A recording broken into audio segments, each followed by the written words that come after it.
This is the solution to number 29 from homework 4.2 day 1. When beginning to graph a rational function, we're going to have to analyze it first. And the first step we want to do is we'll factor the numerator and the denominator. In this case, the numerator's factored, the denominator will factor as x minus 2 times the quantity x plus 1.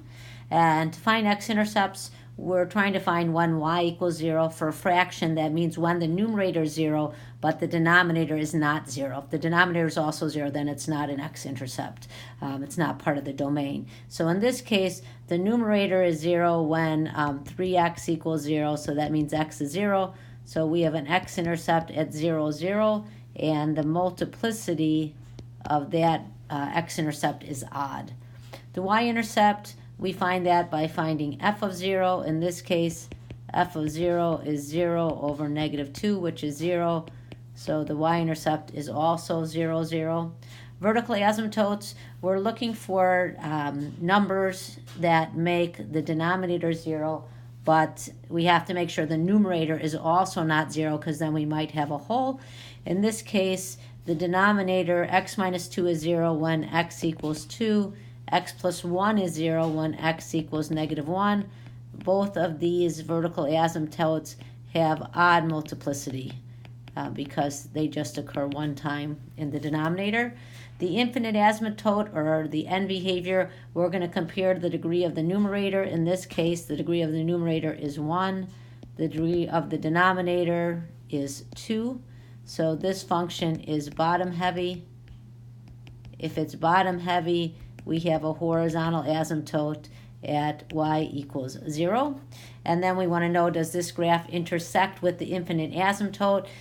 Since the infinite asymptote is y equals 0, the intersection points are really just x-intercepts. So in this case, x-intercepts are the intersection points because the horizontal asymptote is the x-axis.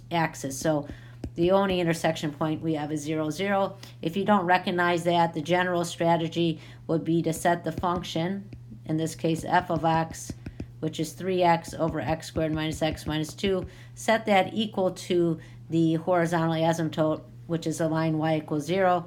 If you'll solve that, you have 3x equals 0, which means x is 0. So the intersection point is 0, 0. Let's put everything on. We'll make the skeleton so we can do our graph. So we'll put the x-intercept on and the y-intercept, which is 0, 0. I'm going to put a little O next to it because it's odd. I'm going to put on the two vertical asymptotes, the one at x equals 2. And once again, the scale is 1 unit. X equals 2, I'm going to put the equation on there. I'm going to put a little odd above that line so I remember it's an odd vertical asymptote. And we're going to have a vertical asymptote at x equals negative 1. And I'm going to put a little odd above that vertical asymptote. And the horizontal asymptote is at y equals 0. And now we're going to try to sketch this graph.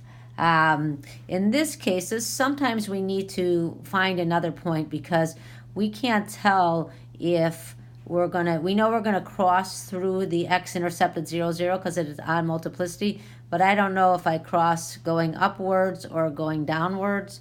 So just to be sure, let's get one more point. So let's find, sometimes we need to do that.